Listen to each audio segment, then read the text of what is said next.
Mi esposa me engañaba con mi jefe y planeaban despedirme, así que entregué las pruebas de sus fraudes a los inversores y los dejé en la calle a los dos.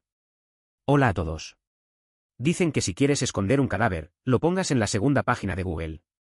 Yo digo que si quieres que nadie note que eres un genio del mal, te conviertas en el analista financiero de una empresa de logística.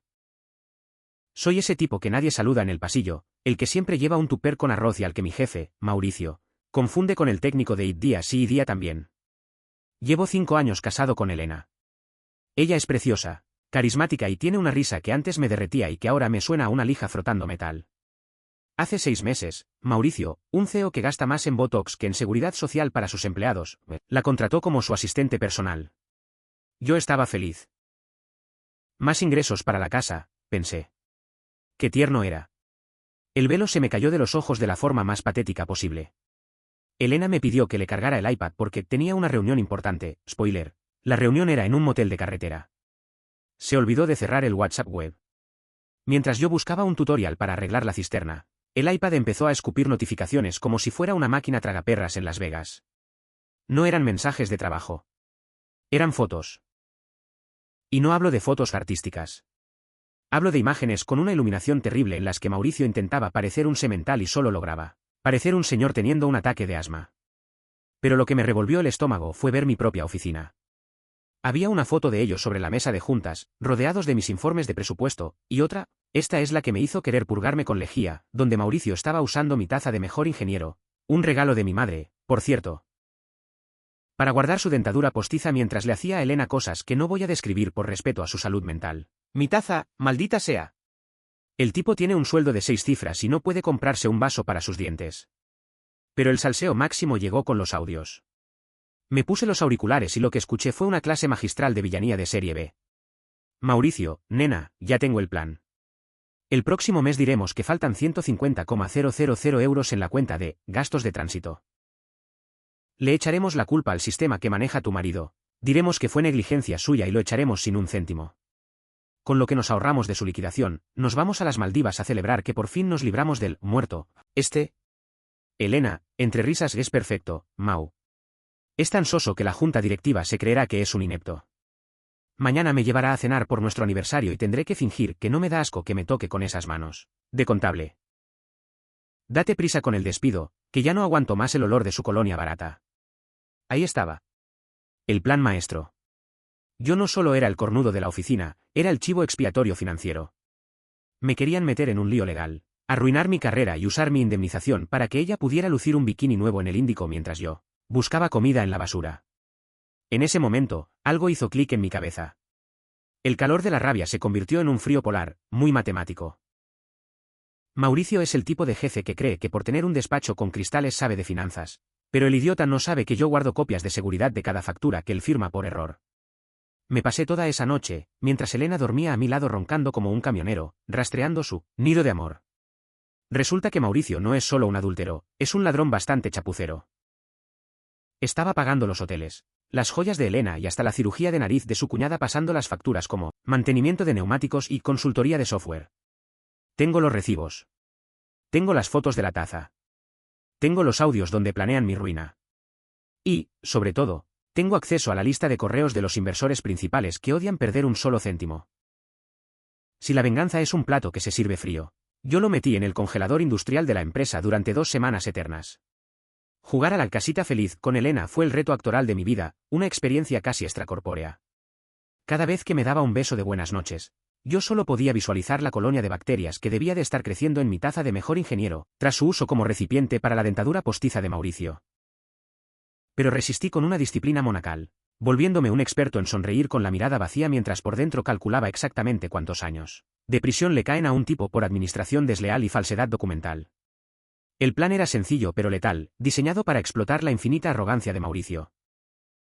Como él me veía como un simple masticador de números sin alma, nunca pensó que yo notaría que las facturas de una supuesta empresa llamada Servicios Creativos J&L eran en realidad los pagos del alquiler del apartamento secreto donde se revolcaba con mi mujer. Investigué un poco en los registros civiles y, qué sorpresa, las iniciales correspondían a Juana y Lucía, la hermana y la madre de Elena. El tipo no solo me estaba engañando con mi esposa, sino que estaba convirtiendo la corrupción en un negocio familiar de lo más acogedor. Pasé mis noches en la oficina bajo la excusa de sacar adelante el cierre del trimestre, lo cual era técnicamente cierto, aunque el cierre que yo preparaba no tenía nada que ver con los beneficios. Recopilé un dossier que era una auténtica obra maestra del terror contable. Preparé un documento de 45 páginas de facturas falsificadas donde se veía cómo el dinero, destinado a repuestos de camiones, se transmutaba mágicamente en un collar de diamantes para Elena y 3 escapadas a hoteles de gran lujo. También hice una edición impecable de sus mejores audios de WhatsApp, seleccionando esos momentos estelares donde Mauricio decía que los dueños de la empresa eran viejos decrépitos a los que se les puede robar en la cara mientras duermen la siesta. Nada motiva más a un inversor a llamar a la policía que ser llamado reliquia inservible por el tipo que gasta su dinero. Incluso encontré el toque maestro de su maldad, un borrador en el ordenador de Mauricio donde ya tenían preparado un comunicado para inculparme a mí. Básicamente, yo iba a aceptar haber desviado fondos por un supuesto problema de ludopatía que nunca tuve. Casi me sentí ofendido por la falta de creatividad. Si yo fuera a robar 300,000 euros, les aseguro que no lo haría de forma tan chapucera como para que un contable aburrido me pillara en una tarde de martes. El viernes previo al lunes del juicio final, Mauricio cometió el error de su vida. Me llamó a su despacho, encendió un puro que probablemente también pasó como material de oficina, y me dijo con una condescendencia que me dio escalofríos: hijo, te veo agotado. El lunes a las 9 quiero que traigas tu portátil y tu tarjeta de acceso. Vamos a tener una charla seria sobre tu futuro, o más bien sobre tu falta de él. Elena estaba sentada a su lado, limándose las uñas con una indiferencia glacial y dándome una mirada de lástima que decía claramente que debía ir preparando la maleta para irme a vivir debajo de un puente. Casi suelto una carcajada ahí mismo. Les di las gracias con toda mi educación, les deseé un buen fin de semana de descanso, porque sabía que no volverían a dormir tranquilos en una década, y salí de allí silbando. Ese domingo por la noche, con la calma de quien sabe que ha ganado la partida, programé el correo electrónico definitivo. No se lo envié solo a la junta directiva. Lo mandé a los 3 inversores principales, al departamento legal, a la hacienda pública y, para ponerle la guinda al pastel de mierda, a la esposa legítima de Mauricio, que resulta ser la dueña del 40% de las acciones. Un detalle que mi jefe olvidó mencionar entre tanta inyección de ego. El asunto del correo era propuesta de optimización de activos y reporte detallado de parásitos corporativos. Adjunté las fotos de la taza, los audios, los contratos de la hermana de Elena y una nota final que decía: si buscan a Mauricio mañana por la mañana, lo encontrarán en la sala de juntas celebrando su último fraude con mi todavía esposa. Les adjunto las coordenadas GPS de su coche de empresa para que la grúa no se pierda. Cerré el portátil, me serví una copa del vino más caro que encontré en la bodega y me quedé mirando a Elena, que estaba en el sofá viendo una serie de crímenes reales sin sospechar que ella era la siguiente protagonista de uno. Actualización 1. A las 9 de la mañana, Mauricio entró en la oficina con ese aire de suficiencia que solo tienen los que creen que el mundo es su patio de recreo. Caminaba como si el mármol del suelo le debiera dinero, ajustándose los gemelos de oro con una parsimonia irritante. Elena iba un paso por detrás, moviendo las caderas con una cadencia triunfal y luciendo una sonrisa de victoria tan afilada que casi podía cortar el cristal de los cubículos. Se sentían los dueños del casino, ignorando que yo ya había trucado todas las máquinas la noche anterior. Lo que no sabían era que en la sala de juntas no solo estaba la junta directiva con sus caras de pocos amigos, también estaba sentada en la cabecera doña Beatriz. Verla allí, con su traje de sastre impecable y esa mirada de esfinge, era como ver al verdugo esperando junto a la guillotina. Ella, la esposa legítima y la verdadera mano que movía el capital de la empresa, había recibido mi pack de bienvenida al divorcio, un archivo comprimido con fotos, estados de cuenta y grabaciones, apenas unas horas antes. Mauricio no tuvo tiempo ni de sentarse. Abrió la boca para soltar uno de sus discursos motivacionales baratos, pero doña Beatriz, una mujer que no acepta tonterías ni permite que le toquen el bolsillo, se levantó con una agilidad felina y le lanzó un iPad a la cara. El dispositivo aterrizó sobre la mesa de caoba con un golpe seco. En la pantalla, a todo volumen, se reproducía el vídeo de ellos dos en esa misma sala, en una actitud bastante comprometedora, mientras Mauricio soltaba entre risas que los inversores eran reliquias con pañales a las que tenía engañadas. El silencio que siguió fue tan denso que se podía oír el sudor frío bajando por la frente de mi jefe, dejando un rastro brillante sobre su piel bronceada de gimnasio. Mau, querido, dijo Beatriz con una calma que daba más miedo que un grito, no solo eres un adúltero sin clase, sino que eres un ladrón torpe. Los abogados ya están ejecutando la cláusula de moralidad de tu contrato. Estás fuera, sin acciones y sin un céntimo. Y por cierto, la casa de Marbella está a mi nombre. Tienes 2 horas para sacar tus trapos sucios de mi vista. Elena, viendo que el barco se hundía y que su pasaporte a la vida de lujo se hacía pedazos, cometió el error más salseante de la mañana. Perdió los estribos. se abalanzó hacia mí, intentando abofetearme delante de todos los directivos mientras gritaba que yo era un resentido que nunca estuvo a su altura y que todo esto era una trampa de un envidioso. Fue ahí cuando el representante legal de la empresa la frenó en seco con un simple gesto de la mano y le soltó el bombazo definitivo. Señora, no solo está despedida por falta de ética y uso indebido de recursos, sino que hemos verificado que la empresa Pantalla a nombre de su hermana ha recibido 150,000 euros en pagos fraudulentos por servicios de consultoría inexistentes. La policía está esperando en la recepción para tomarle declaración como cómplice necesaria en un delito de apropiación indebida. La cara de Elena pasó del rojo ira al blanco cadavérico en 2 segundos. Pasó de sentirse la próxima primera dama de la compañía a darse cuenta de que su amante no la iba a salvar, básicamente porque Mauricio estaba demasiado ocupado intentando explicarle a su mujer, con voz temblorosa, por qué había facturado un viaje romántico a las Maldivas como gasto preventivo en neumáticos de invierno para la flota. Lo más patético fue el momento de la detención. Los agentes de delitos económicos entraron y les pusieron las esposas en medio del pasillo central, frente a todos los empleados que ellos solían humillar con sus comentarios sarcásticos y sus exigencias de última hora. Mauricio chillaba que era un error administrativo mientras el pantalón de su traje de 3,000 euros se enganchaba ridículamente con el borde de una mesa de secretaría. Elena lloraba a moco tendido, perdiendo todo el glamour mientras me suplicaba. Por favor, diles algo, no dejes que se la lleven. Yo simplemente me acerqué a ella con paso lento, le quité el pase de seguridad del cuello con un tirón seco y le susurré al oído: vete acostumbrando al olor de la colonia barata y al rancho de metal, porque es lo único que vas a oler en el calabozo esta noche. Actualización 2. Esta parte es donde el drama se vuelve deliciosamente mezquino. Un postre agridulce que me dediqué a paladear bocado a bocado. Después del espectáculo de las esposas, los forcejeos y los gritos que retumbaron en el hueco del ascensor de la oficina, la realidad les cayó encima a los dos amantes como un yunque de dibujos animados, aplastando cada una de sus ínfulas de grandeza. Elena salió de la comisaría bajo fianza unas 8 horas después, con el rímel corrido, el traje arrugado y el ego por los suelos. Fue cortesía de una tía lejana que todavía le tiene lástima, y que tuvo que rascar sus ahorros para sacarla. Lo primero que hizo Elena, movida por la inercia de su propia arrogancia, fue ir directa a intentar entrar en nuestra casa para refugiarse. Lo que no sabía es que, mientras ella estaba sentada en una silla de plástico dando su declaración y tratando de culpar de la estafa, hasta al apuntador, yo ya había orquestado mi propia operación relámpago. Contraté a un equipo de cerrajeros que trabajaron con la precisión y la velocidad de un equipo de boxes de Fórmula 1. Cuando ella llegó a la puerta, agotada y creyéndose con derechos, su llave se atascó. Tenía exactamente la misma utilidad que un tenedor para tomar sopa. Era un trozo de metal inútil frente a una cerradura que ya no la reconocía. Como soy un hombre detallista y me gusta que mi venganza tenga un acabado profesional, no dejé sus cosas en la calle para que las robaran o se mojaran, tengo mucha más clase que eso. Metí su ropa de marca y sus perfumes en cajas de cartón de mudanza genéricas. Alquilé un guardamuebles de los más baratos, oscuros y húmedos a las afueras de la ciudad, en un polígono donde el alumbrado público es solo una sugerencia. Y pagué el primer mes. Le dejé la llave pegada con cinta adhesiva en la puerta de la casa de su madre, metida en un sobrecito junto con una nota escrita a mano que decía: aquí tienes tu nido. Espero que los ratones sean más fieles que tú. El salseo se puso técnico y maravilloso cuando Elena, derrotada y sin llaves, intentó usar su tarjeta de crédito dorada para pagarse una habitación de hotel esa misma noche. Imagínate la escena en recepción. Ella intentando mantener la dignidad, pasa la tarjeta y... denegada.